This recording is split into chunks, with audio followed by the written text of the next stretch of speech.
Hey everyone, Brian here. Okay, I'm going to do an attempt at a new high-speed run on the Racer. There is my new gas pedal from Mr. Gasket and eBay. And here, I got throttle. I'm at the school by my house. I just did a run through here and I don't know if I'll be able to hold on to the camera, that's all I'm going to say. So let's see if she'll fire back up. I should show you a quick view of how I did the setup.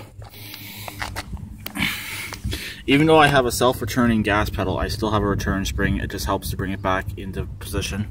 Hopefully you're in frame, you are. And I had to bend the choke lever up out of the way. On these coilers, the choke and throttle are side by side. And this piece here came from Mr. Gasket kit. All I did was put a screw in from behind. And this is the same kit that Redneck Computer Geek used on his racing mower a few years back. Basically, it's identical. I had to shorten up the cable a bit. I had some issues with the cable. It was really frayed on the end here. It's still frayed, but I think it'll be okay as it is right now. And I got the idle set just right that it should idle perfectly. So let's try it out. Also, if the choke out is choke off, in is choke on, just because the setup, having to move it, not a big deal.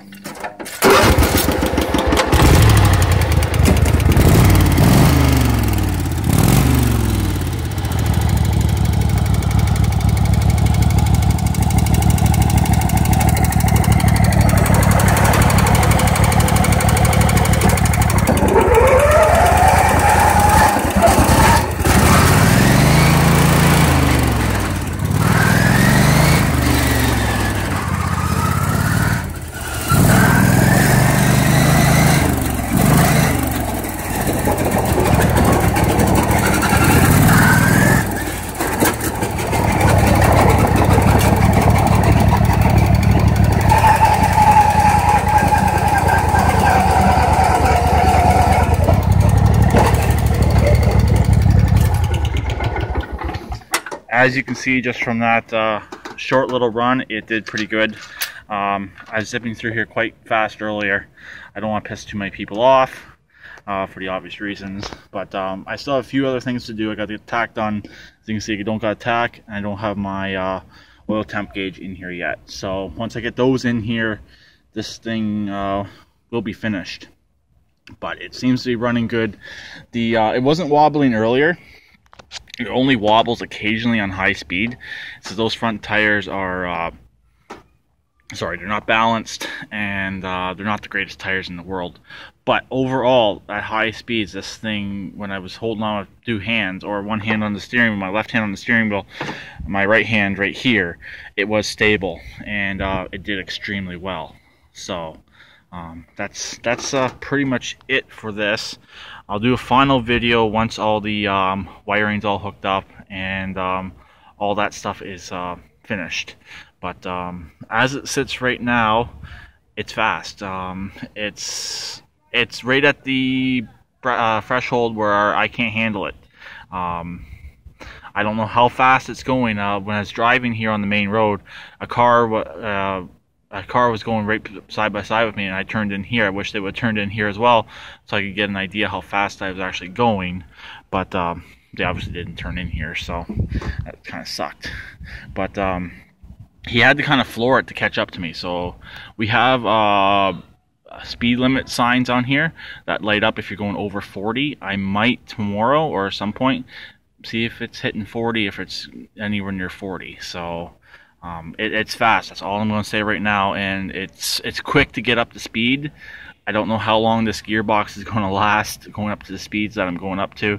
It's a stock MST 206 oil filled. I oil filled it, but I'd like to do the bearing conversion on it next. Basically, it has the pockets for bearings. It just doesn't have no bearings in it. It basically would make it a bulletproof transaxle similar to the 820s. But as you saw, it runs good. It drives extremely good. There's my throttle cable right there, and just goes back behind the engine. I had to shorten it up a bit because it was sticking out a little bit too far, like I said, and the cable was kind of damaged in the first place. It was frayed on the end.